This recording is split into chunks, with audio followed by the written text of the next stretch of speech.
안녕하십니까. 저는 경주초등학교 병설유치원 교사 금선우입니다. 반갑습니다. 놀이 사례를 선생님들과 함께 나눌 수 있어 매우 기쁩니다. 먼저 강의 준비에 많은 도움을 주신 놀이가정 포털 담당자분들께 감사드리고 학기 말인데도 불구하고 관심 가지고 신청해 주신 우리 선생님분들께도 정말 감사드립니다. 알찬 내용으로 나누어 보도록 하겠습니다. 메타버스 타고 떠나는 디지털 놀이 여행 함께 떠나보실까요?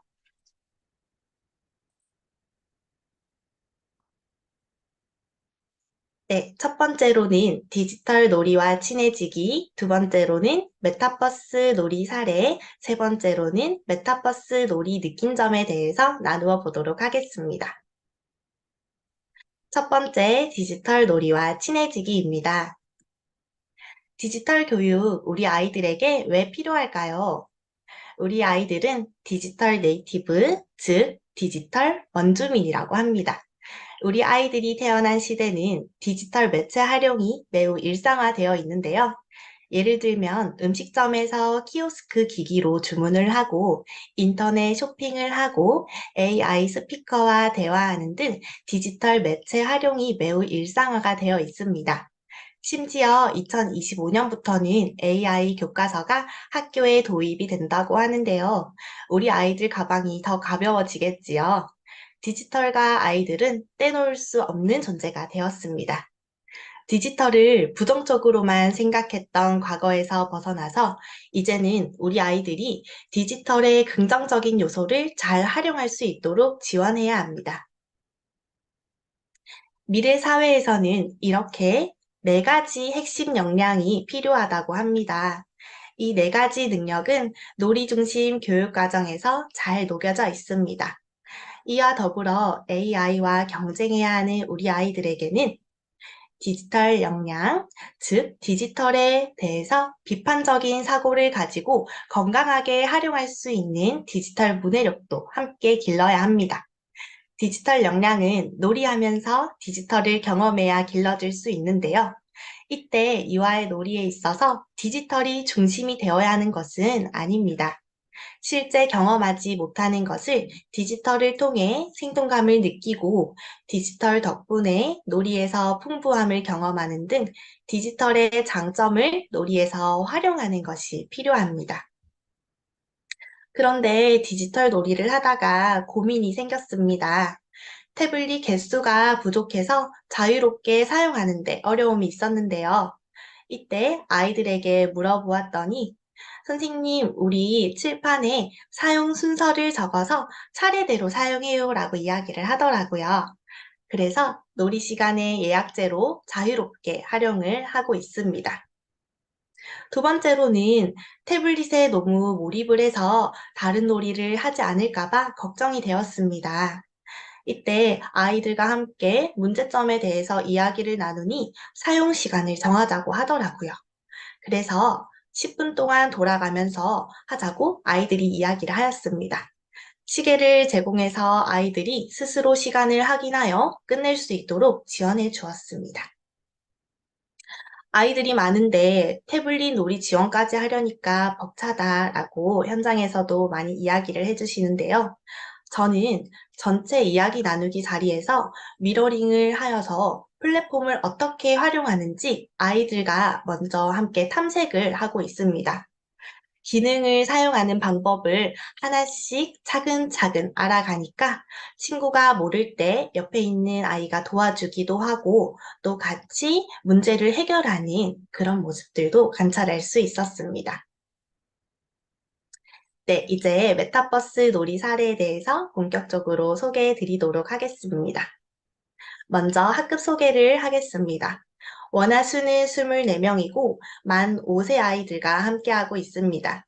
놀이 기간은 2023년 5월부터 10월까지 5개월 동안 이루어졌는데 지금 자유놀이 시간에도 하고 싶은 아이들은 늘 하고 있는 메타버스 놀이입니다. 학급 특성으로는 디지털 놀이에 관심이 많고 활용력이 뛰어나다는 점인데요. 그런데 아이들이 처음부터 활용력이 뛰어났을까요? 네, 아닙니다. 놀이 시간에 하나씩 활용해보고 경험해보며 활용 능력을 점차 기를 수 있었습니다. 메타버스 많이 들어보셨지요? 익숙하지만 어려운 단어라고 생각하실 수도 있습니다. 저도 마찬가지였는데요. 그런데 아이들과 하나씩 경험해 보니까 어렵지 않더라고요. 오늘 선생님들도 사례를 접하시면 나 이제 메타버스 잘 알아 라고 말씀하실 수 있을 겁니다. 메타버스 활용 사례로는 병원에서 환자들에게 질환 정보를 제공을 하기도 하고 은행에서는 어린이를 대상으로 한 비대면 금융 교육을 실시하고 있습니다. 그리고 부산과학관에서는 실제 모습을 구현해둔 가상세계 체험관을 제공을 하고 있는데요. 현장 체험 학습 가기 전에 아이들과 가상 체험관을 살펴보면 더 생동감 있는 체험이 되지 않을까요? 네, 메타버스 놀이란 디지털 세상에서 상호작용이 강화된 놀이입니다. 태블릿이랑 소통을 하는데 어떻게 상호작용이 되는지 궁금하실 수도 있어요. 그런데 제가 실제로 경험하였는데요.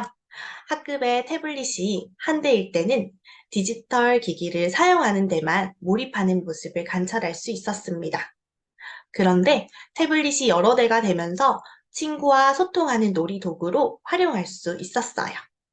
가상 공간에서 만난 친구와 적극적으로 이야기를 나누고 메타버스 놀이를 공유하는 등 상호작용이 강화된 모습을 볼 수 있었습니다. 그리고 메타버스에는 이프랜드, 로블록스, 제페토 등 다양한 플랫폼이 있는데 저는 GEP라는 제 플랫폼을 사용하고 있습니다. 태블릿에서는 앱스토어나 구글 플레이 스토어에서 검색하여 다운로드를 받을 수 있고 PC에서는 검색창에 GEP를 검색하여 홈페이지를 통해 메타버스 놀이를 할 수 있습니다. 그럼 이제 아이들이 메타버스 놀이하는 모습인데요. 네, 우리 아이들이 학교 가상 공간에 모여서 술래잡기와 숨바꼭질을 하는 모습입니다. 네, 이렇게 교실 곳곳을 누비면서 친구가 어디 있는지 찾아보고 그 다음 술래를 정하고 이렇게 놀이를 하는 모습도 볼 수 있었어요. 메타버스 놀이는 어떻게 시작되었을까요? 아이들은 종이로 만든 가상세계에서 내가 만든 종이 아바타로 놀이하는 것을 참 좋아했어요. 이 놀이를 조금 더 확장해주고 싶었고, 캠핑장, 바다에 가고 싶다는 아이들에게 메타버스로 지원해보자 라는 생각으로 지원하게 되었습니다. 메타버스 놀이 사례 첫 번째로는 나만의 아바타를 만들 수 있었는데요. 원하는 머리, 옷, 피부색 등을 선택해서 나만의 개성 있는 아바타로 만들었습니다. 이름도 귀요미, 또아또지 이렇게 내가 원하는 별명으로 지어주기도 하였습니다. 네, 지금 아이가 아바타를 만드는 모습인데요. 오른쪽 상단의 아바타 모습을 누르면 이렇게 프로필이 뜨게 됩니다. 아바타 꾸미기를 눌러서 내가 원하는 헤어, 피부 이렇게 개성 있는 모습으로 만들 수가 있습니다.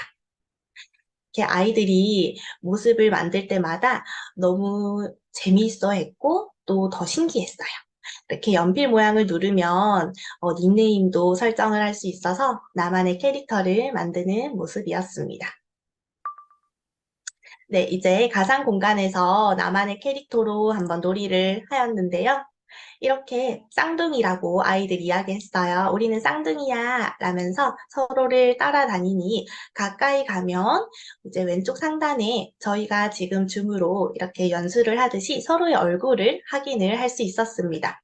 마이크를 활성화시키면 서로 대화도 할 수 있어서 아이들이 현실과 가상세계가 넘나드는 놀이를 할 수 있었어요. 네, 그럼 우리 아이들은 어떻게 가상 공간에서 만날 수 있었을까요?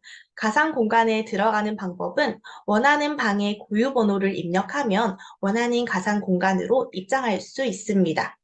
자동차에도 고유 번호가 있듯이 가상 공간에도 방마다 고유 번호가 있는데요. 아이들이 만든 공간과 좋아하는 공간의 방코드를 이렇게 게시판에다가 적어 두었더니 자유롭게 원할 때마다 입장하는 모습도 볼 수 있었습니다. 이제 공간 입장하는 방법, 또 생성하는 방법을 말씀드리겠습니다. 지금 보시는 화면에 코드로 입장이라는 버튼이 보이실 거예요. 코드로 입장을 누르면 입장할 수 있는 입장 코드를 넣을 수 있습니다. 네, 이렇게 보시는 화면이 지금 태블릿으로 GP 잽 이 앱을 보고 계시는데요. 최근 방문 스페이스에서도 들어갈 수 있고 또 나만의 공간을 바로 만들어 보세요. 이 탭에서도 하실 수 있고 또 가장 중앙에 있었던 플러스 만들기 버튼을 눌러서 생성도 할 수 있습니다. 이렇게 나만의 방에 이름을 지어주고 만들기를 누르면 이렇게 나만의 캠핑장을 만드는 모습을 보고 계십니다. 이렇게 우리만의 고유의 방을 만드니까 아이들이 너무 재밌어 했고 또 왼쪽 상단에 가로줄 3개를 누르면 이렇게 입장 코드를 보실 수 있습니다. 네, 지금 보시는 화면에 QR코드도 있는데요. 나중에 선생님들이 직접 활용을 하실 때 이 QR코드를 인식하면 제가 이렇게 녹화해 놓은 영상이 다 뜨게 되는데요. 멈추어 가시면서 잘 활용을 하셨으면 좋겠어요. 네, 이렇게 했더니 아이들이 선생님, 우리도 메타버스 공간을 꾸며보고 싶어요 라고 얘기를 하더라고요. 그래서 선생님은 메타버스 공간 만드는 방법을 연구하기 시작했습니다. 이때 연구해보니 맵 에디터, 오브젝트, 에셋 스토어라는 단어들이 떠오르더라고요. 그래서 이 단어들에 대해서 먼저 말씀드리도록 하겠습니다.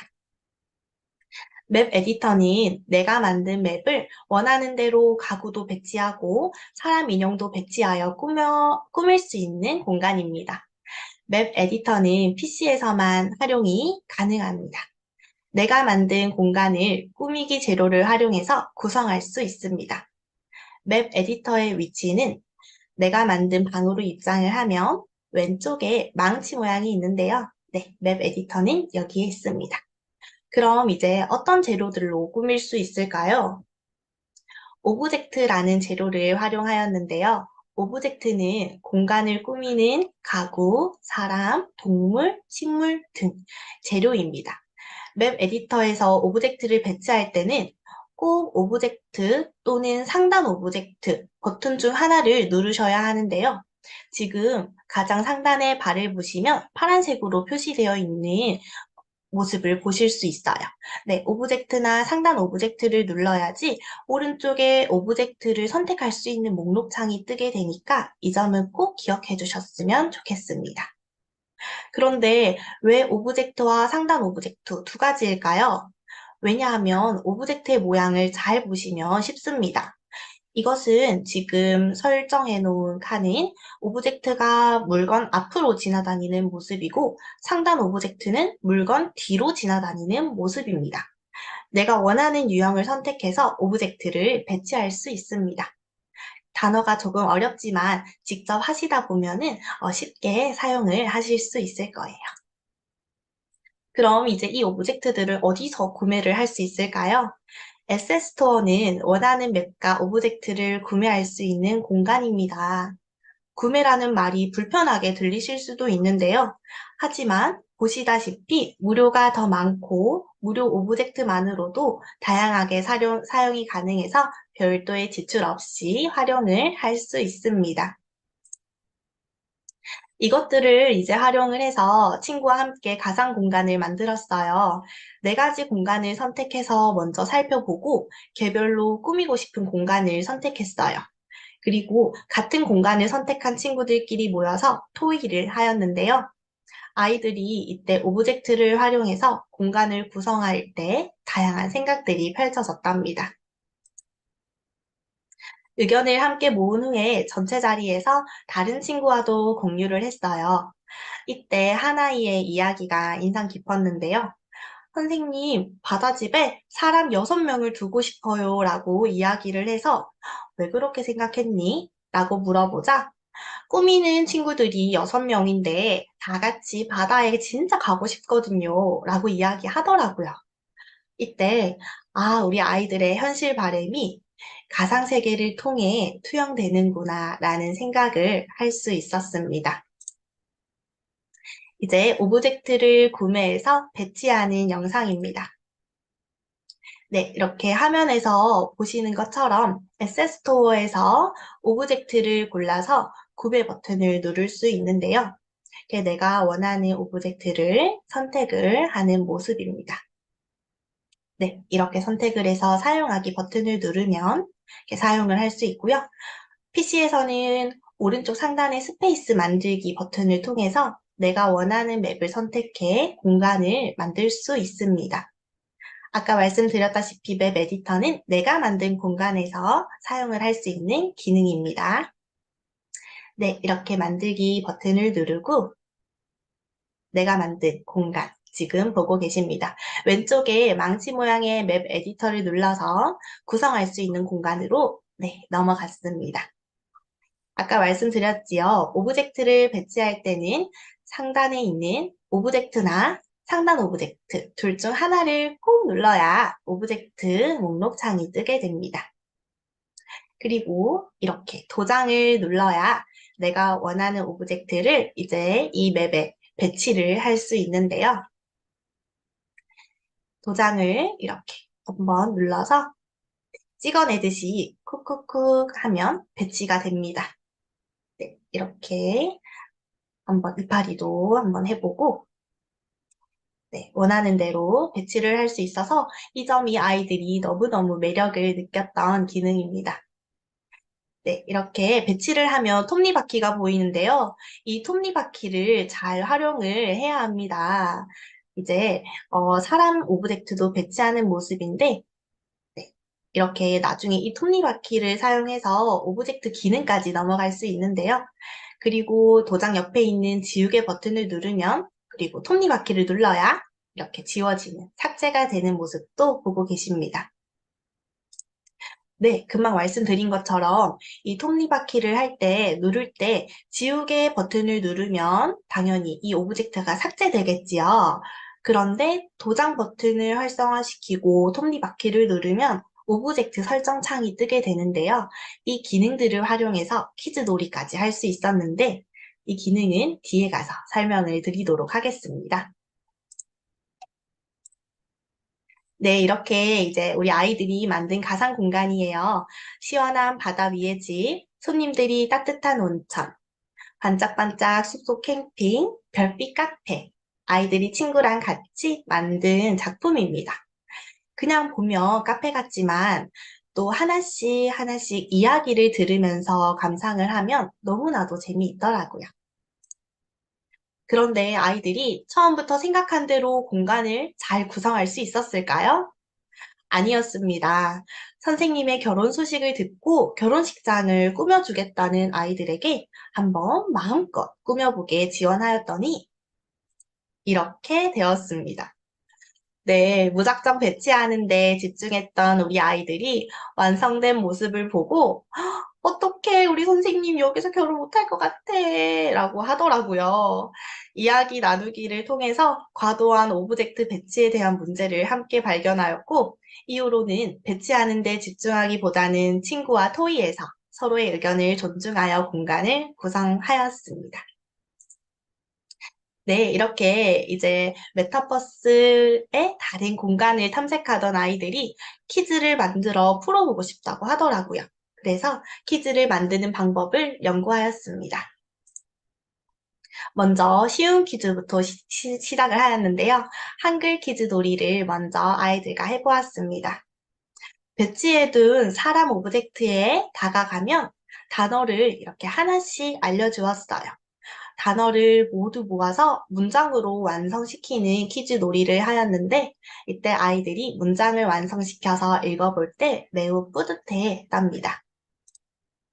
네, 아이들이 퀴즈를 푸는 모습을 보여드리도록 하겠습니다.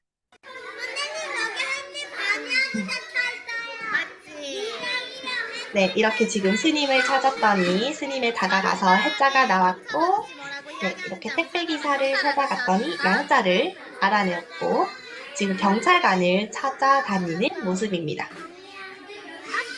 네, 경찰관을 찾았더니 또 해가 2번 나왔어.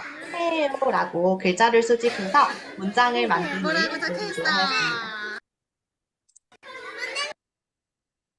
네, 또 다른 기능들도 많았는데요. 오브젝트 사라지게 하기 기능을 활용해서 바다 쓰레기 없애기 퀴즈 놀이도 하였고, 또 오브젝트가 사진으로 변경되는 기능도 활용해서 한번 퀴즈 놀이도 해보았습니다.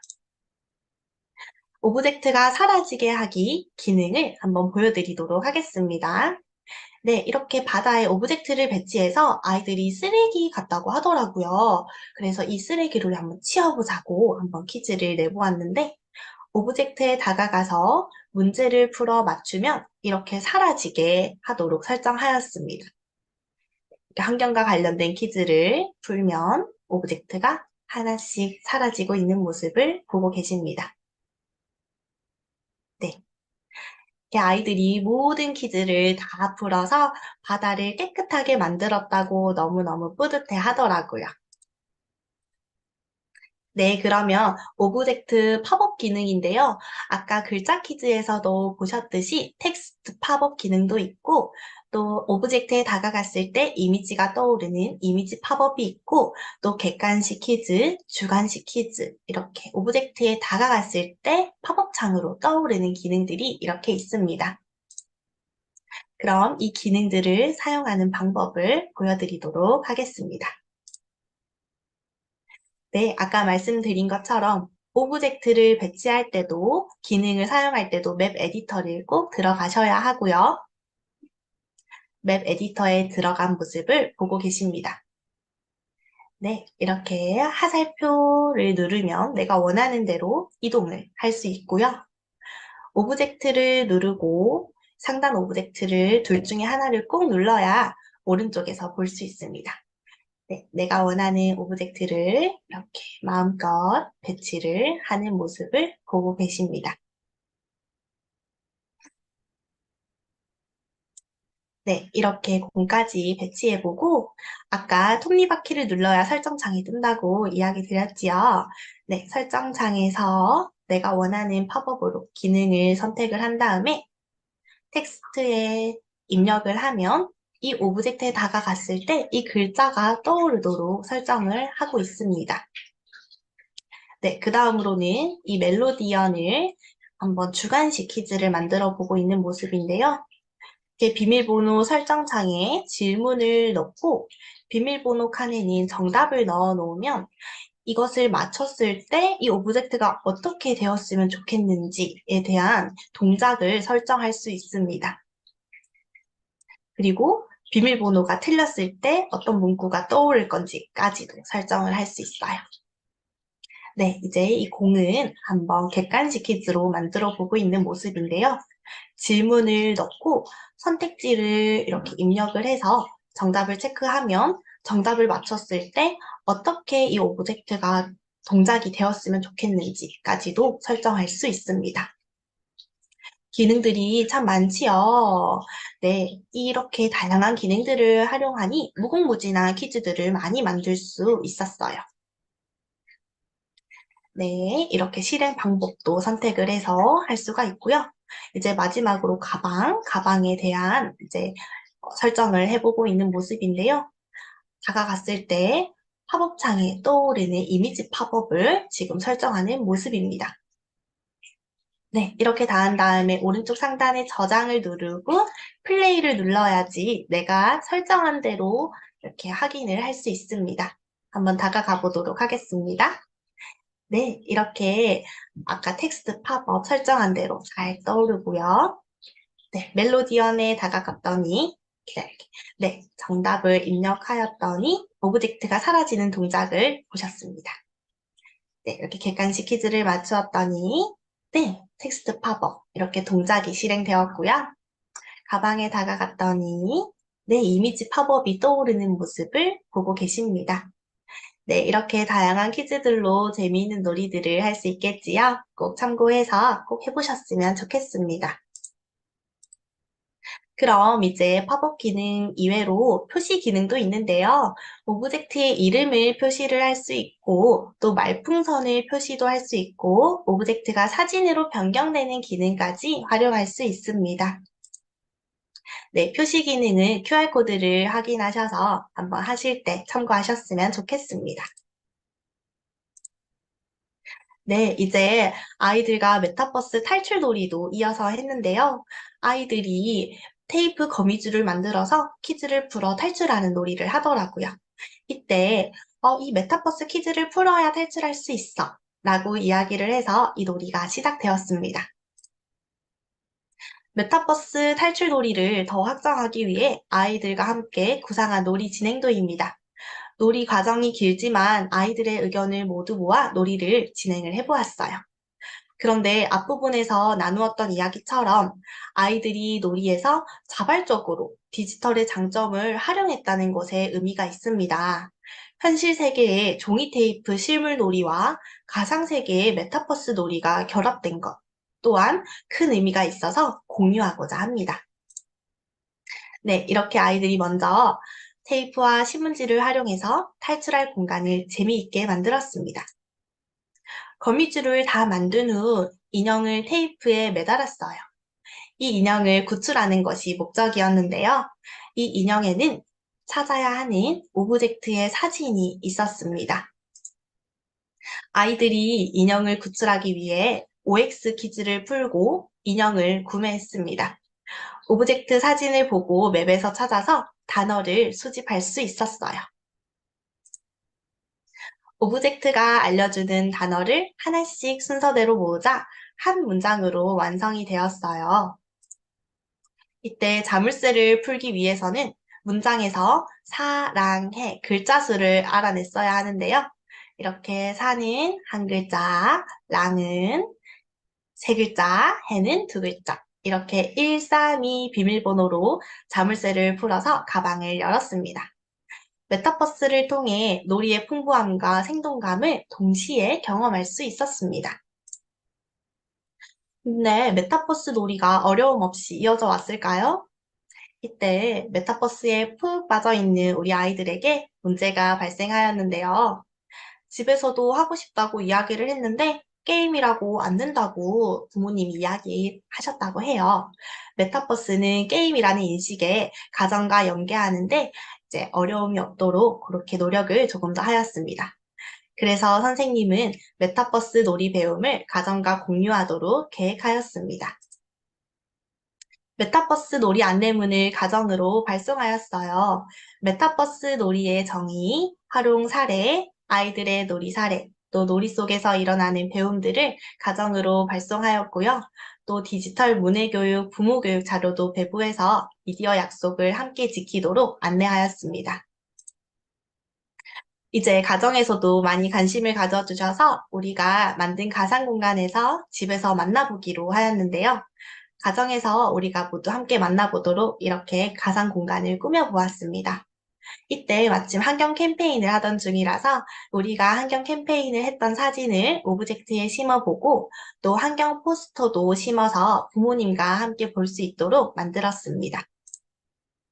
이때 이제 가정에서 만날 시간을 투표로 정해서 저녁 7시에 만나도록 약속했어요. 부모님과 함께 풀어볼 퀴즈도 준비해서 가정에서의 놀이를 함께 준비하고 있었습니다. 가정에서 만나는 시간에 원활하게 입장할 수 있도록 활용 방법 안내서를 보냈어요. 이때는 2, 3일 전에 미리 가정으로 보냈는데 그래서 이제 어려움 없이 다 입장을 잘 할 수 있었답니다. 유치원에서는 아이들과 가정에서 메타버스 놀이할 때 지켜야 할 약속에 대해서 이야기하였는데요. 포토존은 어디에 있는지, 카메라와 마이크는 어떻게 할 건지, 또 우리가 메타버스에서 만나서 사용하는 언어들을 어떻게 해야 될지 이런 디지털 윤리에 대해서 확실히 이야기를 하고 놀이를 하였답니다. 네, 이렇게 약속한 시간에 만난 모습인데요. 우리 아이들이 많이 참여를 했습니다.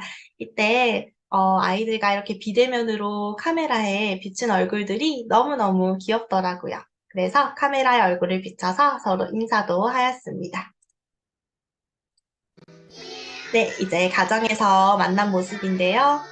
우리 아이들이 불렀던 노래도 이 맵에 심어서 부모님과 같이 들어보고 퀴즈도 풀어보고 또 퀴즈를 어려워하는 친구는 서로 도와주기도 하고 이렇게 놀이를 해보았습니다.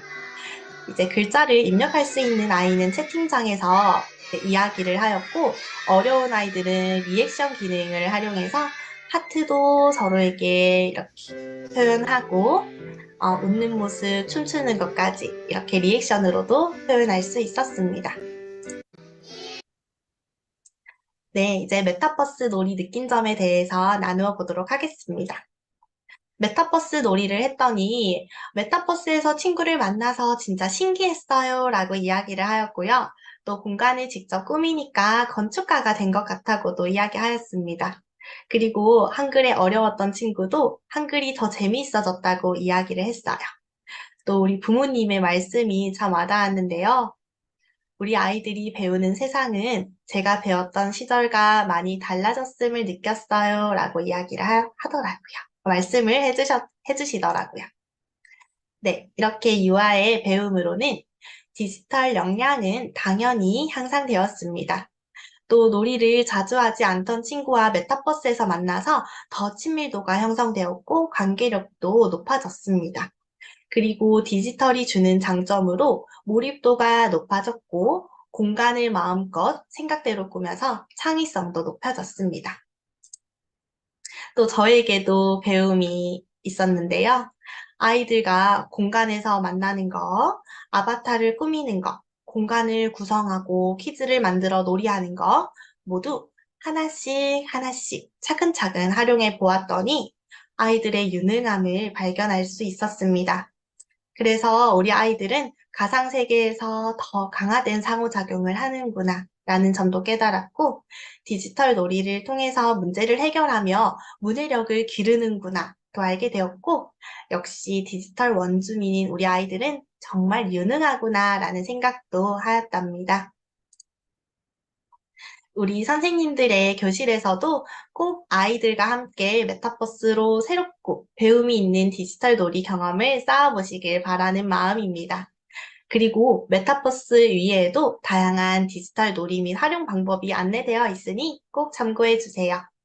2024년에도 아이들과 함께하는 모든 순간에 행복만 가득하시길 바라며 경청해 주셔서 감사합니다. 그럼 궁금한 점이나 강의 소감을 채팅창에 남겨주시면 답변 드리도록 하겠습니다. 네, 감사합니다. 아마 지금 채팅창에 몇 가지 지금 질문이 올라와 있는데요. 네, 선생님 네, 보시고 답변 부탁드리겠습니다. 네, 네. 첫 번째 질문으로, 5월부터면 1학기였는데, 그때 한글을 만 5세 유아들이 다 읽을 수 있었나요?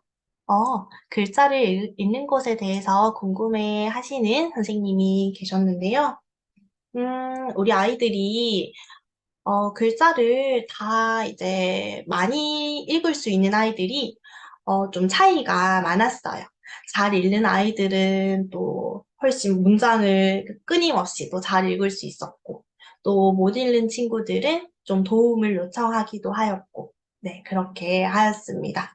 그런데 메타버스 놀이는 한글을 알지 못하더라도 아이들이 서로 이렇게 같이 알아내면서 충분히 할 수 있었던 놀이였어요. 그리고 글자 퀴즈 이외에도 오브젝트 사라지게 하기 기능을 또 사용해서 할 수 있으니까 아이들이 쉽게 활용하였고요. 또 모를 때는 이제 선생님한테 물어서 제가 이것에 대한 질문을 읽어주고 또 OX 퀴즈도 할 수 있었어요. 아까 객관식 팝업을 이제 저는 글자로도 한번 보여드렸는데 OX로 만들어서 하니까 아이들이 조금 글자를 몰라도 쉽게 할 수 있더라고요. 네. 그리고 두 번째로는 가정연계 비대면 활동은 주말에 하신 건지. 아, 궁금하셨군요. 저는 주말에 하지는 않고 저녁 7시에 아이들과 일과를 다 마치고 저녁 7시에 평일에 만났습니다. 평일에 만나서 아이들과 한번 가정에서도 열심히 만나보았습니다. 네.